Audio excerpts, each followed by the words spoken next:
This is a Blend Extra. If you think quilting is just an old pastime, think again. The new exhibit at the Wisconsin Museum of Quilts is called Modern Perspectives, and the artists take new twists on traditional designs and the use of new materials. Here to tell us and show us more is the museum's executive director, Melissa Ralstad. Good afternoon. Hi.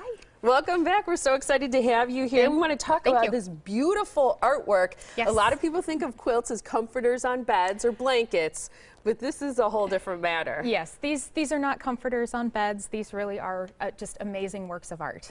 And what's the theme of your current exhibit? The current exhibit is called Modern Perspectives, and what it is showcasing artists who are using showing their freedom of self-expression through fiber artwork. So a lot of them use negative space, kind of have an innovative twist on existing or traditional designs.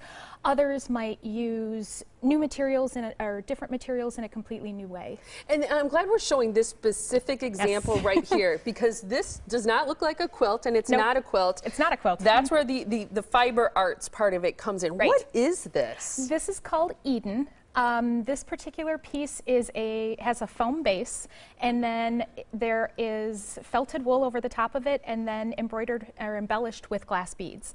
So basically, it's this really fun, funky work of art that, I mean, isn't quilted at all, but still brings in some of those elements, some of the neat colors, the different designs, those twists, the obviously new and unusual materials. I love that. And speaking of things that aren't quilts, I mean, this piece of beautiful art looks very much like a quilt design. It's sort of that compass look, but this is actually all done on paper. Right, and you saying that compass design, that's exactly what he was inspired by. The artist Rod Buffington was inspired by the museum's Mariner's Compass donor quilt, and that is a fairly traditional pattern, and what he did was took that pattern, kind of turned it on its head, and then handmade the paper and used watercolors and silk thread in order to create a completely different type of work of art. It's gorgeous, absolutely gorgeous. You mentioned negative space. This is probably a good example of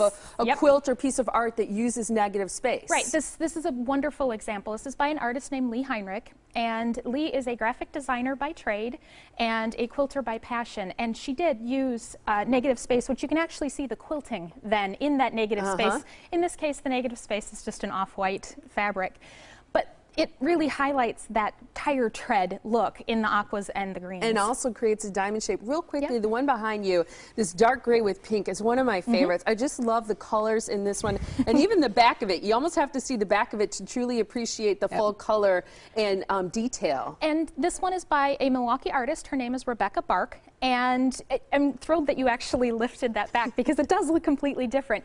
But again, it's those bright colors, it's that mix of the bright colors with, the gray, which isn't a really traditional color. And Rebecca did take 8 different traditional quilt patterns, put them in this, created them out of this modern fabric to create something completely different. I just love the things you brought. Thank you so much for being here on Blend Extra. We want to give the information so people can visit the exhibit right now, because it's going on, Modern Perspectives, now through April 6th. Make sure you stop on down and check out their website is wiquiltmuseum.com for more information. There's the phone number, and they're on Portland Road in Cedarburg. Thank you very much. Thank you.